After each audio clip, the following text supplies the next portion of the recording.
2,000 years later. Yo, what's up mga ka-idol? Ayan, samahan nyo naman akong mag-breakfast today. Ang ating masarap na breakfast today ay pansit canton with mainit na pandesal. At meron pa itong kumukulo at umuusok na kape. Yan ang ating breakfast for today mga idol.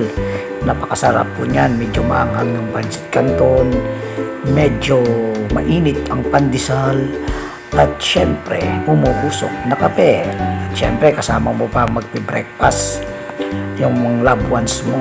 Ayan ang pinakamasarap mga idol. At syempre hindi naman dapat natin tong araw-arawin na ganito, pero napakasarap po niyan, lalo na kung medyo mainit-init pa yung pansit canton.